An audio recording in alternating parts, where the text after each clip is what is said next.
All right, hi. Good to see you or not see you. So today I'm going to talk about automatic updates in Drupal. What I mean with automatic updates is mainly talking about unattended or only minimally attended update processes in real life Drupal projects and on a, I would call it, very high scale. So I'm Stephan, I'm a technical architect at Ramsalt. I'm working for Drupal, with Drupal basically my whole career, and what you see on the left side is basically me on a Wednesday evening, not worried at all about security updates, because I have automated updates in place. What a boring transition. So what we see here is a typical classical workflow of a Drupal developer's life. We look on a Wednesday evening, there's going to be a security release for Drupal core for one of the modules, in the worst case even a lot of modules. And it's evening, right? As I've been sitting in the harbor, nothing is happening. So we will look into the next day, the next morning, developer wakes up, sees, oh, security release has happened. He will provide the update, commit it, get it into the dev branch. Around lunchtime, then the stakeholders will approve the update, have everything tested. In the evening, this security update will go into production. So if you can keep this timeline, congratulations, then you're probably much faster than most of your competitors. But still, this is, in my opinion, not at all enough for a security update, especially when it's critical. So the question is, why not automate the process and get it even faster? Why should we keep Drupal sites up to date, and why should we use automatic updates? One factor is time. I already touched it, especially for security updates. They need to be executed fast. Some of you might remember Drupal-geddon. So sites have been considered as being compromised, even though they might not have been after, 6 to 8 hours. Basically, sleeping overnight would have made your site completely considered as compromised. So you need to act fast. Then we have a complexity layer. Performing updates with Drupal is difficult. You need to know Composer, you need to know the deployment workflow, you need to have configuration management in hand. I think most of you, and I also could do it, basically sleepwalking, but still, I probably miss one of 30 updates and I do a mistake. So still, the update process is error-prone. Then we have a money factor. Performing updates by hand simply takes time. Time is money. Do we have the budget? I'm asking my CEO. Not necessarily. Scalability. That's one problem or one challenge for us at Ramsalt as well. We are maintaining like around 140 active Drupal installations. We have less than 20 developers. How on earth does that scale? Even if we can get all developers onboarded Wednesday evening, we probably need to sit until the next morning until everything is updated, so scalability does not work. That goes hand in hand with security. You want to keep your site up to date. You don't want to get hacked overnight. And even more important, you want to keep the user's data, your customer's data safe in the Drupal installation. And one common approach to tackle this automations are dependency updaters. Here you see a list of dependency updaters. Mend, Renovate, and Dependabot, they are kind of package manager independent. They are supporting a lot of package managers. Node, Docker, basically everything you can think of, also PHP, and then we have PHP targeted ones, for example, Violinist and the new kid in the block, private packages conductor. At Ramsalt, we have been using for a few years Renovate, simply because Renovate has been like far ahead when it comes to configuration and basically like full product service. So product is maybe the wrong name. It's a product from company, but it's open source, so you can use it. Dependency updaters have only one job. They are watching your dependencies, basically your Composer log file, and they automatically create pull requests for every incoming update. So instead of checking your update routine manually, you get a stream of a lot of different update PRs coming into your repository. Some would always already call this automation, but at that point, I think what we achieve with just having pull requests is awareness. I like awareness, but that's not everything that we need to have the site secure after a security update. So we only know something has changed, but we don't really know if that works. And that leads to a challenge: stateless systems versus stateful systems. Dependency updaters are more or less considering working with stateless systems. They operate on code only. They just update your composer log. They, depending on your configuration, might also update the composer JSON. But Drupal, on the other hand, is a stateful system. It has a database, you have configuration management, you have content in place. So database updates can lead to configuration changes, we all know, and that's basically like the biggest challenge that you have with automating updates in Drupal. Some are even like changing other kind of pieces of the data structure or updating, shifting content around in the database tables. So the challenge is not Drupal per se, but the challenge is to use tools that have been designed for stateless environment to a stateful system. So to summarize it, there's this gap. The PR creates a dependency update, change, composer, log, and so on, but it's not generating a working Drupal system. And that's what you need to end up with at the end. So far, it's nothing more than a proposal. It's not a single step further than what you normally locally would do with a composer update, to be honest.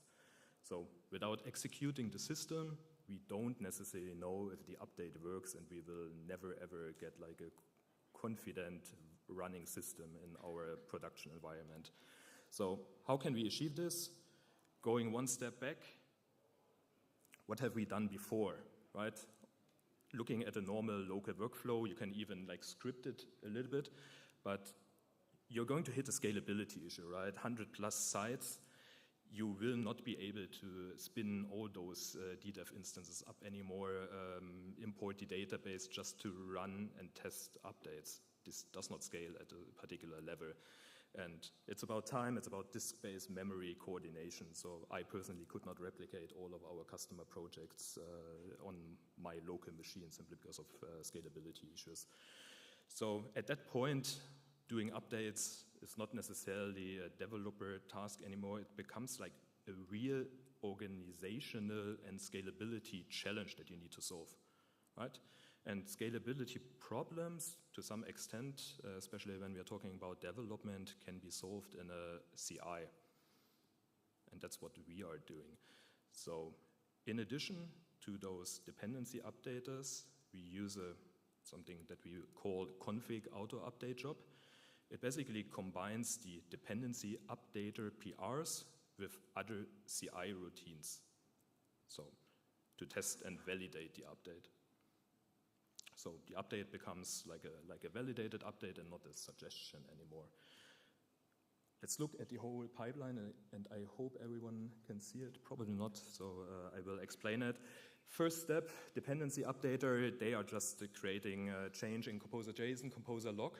What we are doing then, we are booting up Drupal in the CI. What we are doing either is installing Drupal from config.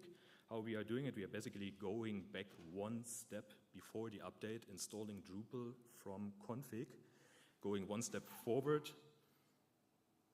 again, running the update, exporting the config, looking, has there been any config changes been made? If we are detecting config changes have been made, we need to commit this to the PR branch, to the dependency update branch. And at the end, we either have the human in the loop that needs to trigger the merge button, or we declare auto merge rules that kind of like automatically merge the stuff in either into dev or into production. What we are achieving with this approach is every update goes exactly through the same process. You're not dependent anymore on your specific developer failures, different developer routines. It's always the same process. So that actually makes your whole update policy company-wide reproducible and comparable. So you're not eliminating problems, you still have challenges, but you're creating like a consistent and deterministic environment.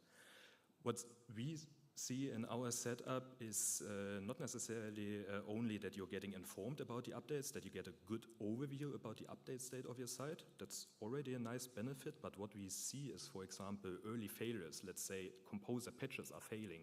We directly see it through those failed CI jobs, and that's a huge benefit.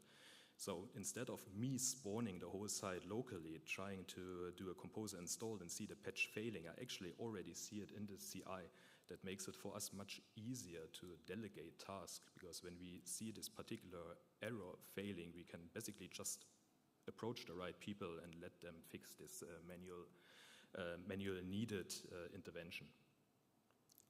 And that, at the end, an automated update process reduces the amount of manual work that you need to do. Another benefit that we have been seeing is when automatically updating modules on a really high scale is that we are always better prepared for the next update, right? General rule of thumb. As more update and patch and minor versions you are jumping, as higher the risk to end up with errors. So the biggest problem would be a security update for a specific Drupal module that you haven't updated for 1 year, because you're not confident at all anymore if your security update can be applied to the page in an easy manner. And the problem is the accumulated risk the risk has been accumulated over 1 year now, just to hit you in the moment where you need to act fast, because it's about a security update. And you might ask now, Stephan, are you crazy? Are you insane? Because there are risks. And we are entering quite a danger zone when we are automating everything. So will it break the site? Yes, most likely, if you don't add any safeguards. The good news about it is, at least in the agency environment, you can just fall back to the tools that you already use, right? Use validation, use automated testing. I hope every one of you has that already in the projects. That's actually the benefit where you really see those kind of like regression or problem catchers. And in addition, also our auto-update script basically catches most of the issues. So especially when doing module updates, quite often they're resulting in fatal errors on something. And that's even hitting you when you're doing a drush DB or when you're hitting the first drush CR, and that's everything what we are already doing in our config auto update job, simply by booting up the Drupal side, doing all this configuration export, drush up DB magic, so we are hitting potential failures already there. That's also helping us to speed up and categorize the stuff. Are there any maintainers in the room? Have you ever done a release and noticed the bug more or less right after, or you got informed about it and did a follow-up release on the same day? I confess, some more confess. Perfect. No offense, but I don't trust you. So what your dependency updater actually needs to be aware of, it needs to support a feature that is called minimum release ages. So for example, for non-security related updates, wait for the module update to stabilize, for example, for 10 days. What you're reducing is the risk of such like follow-up updates, and one update being broken and updating on the first moment for non-security releases is risky. What you're also covering is supply chain attacks. Just imagining someone is taking over a module, injecting malicious code, something that we well know from the Node.js world. Haven't seen it in Drupal, or at least not that often. But also here, sitting it out, giving it a little bit of release stability helps you to mitigate the risk. And I was also thinking a little bit more about the time factor here, because most agencies, they have their frequent update windows, let's say every month, every 2 weeks, no matter what you have. What you're dependent in it is basically on the timing factor. Whenever you run this composer update, you're dependent on the full set of your module quality at that given time. And that's a huge risk. I actually, before we introduced auto updates, I never really thought about it, that it's so problematic and so random because you're completely dependent on the module releases that could just have happened half an hour ago.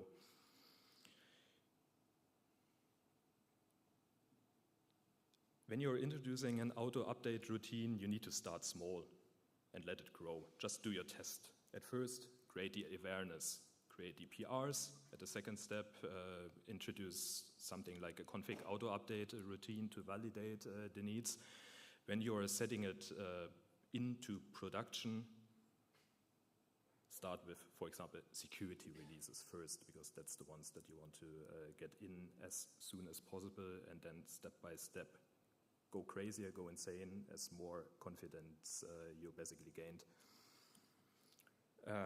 One specific risk I mentioned at the last point, do all sites break at the same time? Yes, of course. If there's a big scale problem of the web form module, all your sites will break at the same time. Is it a problem? For sure, there's going to be a lot of calls. But on the other hand, you're able to fix this problem also on a big scale. And that's a huge benefit, because what we see otherwise is that the information about the problem is shared in our Slack channel. Different project teams, different developers will basically face the same error in different weeks and having forgotten about that this was mentioned. This is also a risk. That's time costly. So fixing a problem on a large scale sounds bad in the first place, but helps you at the end. To summarize, what a good dependency manager needs to bring to the table is it needs to let you group update packages. We all know it from Drupal. We have Drupal core recommended, we have Drupal core, we have Drupal core scaffold, Drupal core dev. They are kind of like tied together, and you always want to keep them up to date, like at the same moment. Your dependency updater should support grouping. Your dependency updater should be able to identify security releases. Very, very important. Otherwise, you cannot distinguish between normal updates and security updates. Renovate currently does not support it in the full way, but luckily Drupal, since a few months, is reporting vulnerability data to the OSV database, and that's what Renovate is consuming. There's an open pull request from me that hopefully will end up in Renovate relatively soon, and then you can automatically flag security releases from Drupal.org on contributed modules in Renovate. A good dependency updater is also helps you to apply different rules for different filters packages. So you can, for example, say your own agency-owned package names, ramsite/whatever, has following specific rules, can be auto-merged like right away, whereas you are, for example, not trusting modules that you consider to be fragile. A good dependency updater is also supporting scheduling. For example, updating your patch contrib versions every Monday morning to start fresh into the new week. And a good dependency updater is also running fast. I don't need to say it, but it's adding metadata. For example, about security releases, about what has been changed, maybe a link to the Drupal.org release page. Make it as convenient as possible. How Renovate updates are looking like, and that's the same also for packages conductor. They are basically listing the updates that have been happening here. This is the security release from last week. Convenience feature, you actually get the different security issues reported with a link to the security issues. That gives me also the possibility to easily validate what has been part of this new release. And that's quite convenient. And as you see, also it's tagged with a security tag, so that helps me in my version control system or in CI to treat security updates differently. Does it really work? And to round it off, we have been using this routine since 4 years, approximately, and we have starting introducing for 4 years, and we heavily onboarded more and more projects, so that we have probably 80% of our project in this regime, and we have been processing 10,000 of automated pull requests of either library or module updates. And believe it or not, but the big amount of auto updates that we see here in quantity, we encountered only a very, very low number of unexpected regressions. That's good. We have a lot of maintainers in the room here, so you did a wonderful job to keep the regression rate low. But obviously also our validation testing tools have catched some of those. But what is most important is not the number of pull requests here. It's maybe also not necessarily the saved time. Each pull request is based on a decision, and those decisions we didn't need to make manually. And I see that as a great value because that's taking off mental load from our developers' head. And new tools like all those new fancy AI security research tools will not lead to a lower number of security releases for modules or for Drupal core. I'm quite confident about that fact. So you should start to get prepared and optimize your workflow, no matter if you're doing it that way, if you're doing it with your own local bash scripts. Reconsider your routine and make sure that you can at least security updates roll out as fast as possible. And yeah, if you want to save tons of hours of update time, or you want to share your experience, raise your concerns, feel free to reach out to me either here or virtually. Thank you.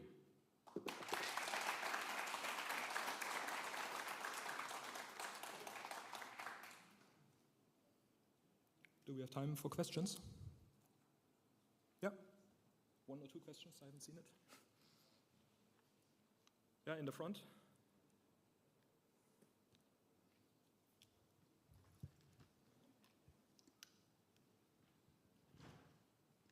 Okay. Hi, thanks for the presentation. One quick question is about patches, and how can you kind of introduce this into your workflow? Because that kind of requires as well, like, if you already have your patches, let's say on Composer, and that's going to be a part of your kind of Composer update, a patch might not apply, and how does this fit within your process, and how much can you automate this? Because it feels quite manual, kind of, reading issues. Yep. For example, like, there's a lot of human, let's say, yep. Manual stuff, yeah. Okay, to answer the question, this is part of our booting up Drupal process that we are doing a Composer install to install Drupal. If a page is failing, we are interrupting completely. This is going to be reported as a failure in the CI. You can look into the error, you will see that the patch for the web form module hasn't been successfully applied. Now we have freed up resources because we merged 10,000 of pull requests. This developer time we have available now to manually fix this.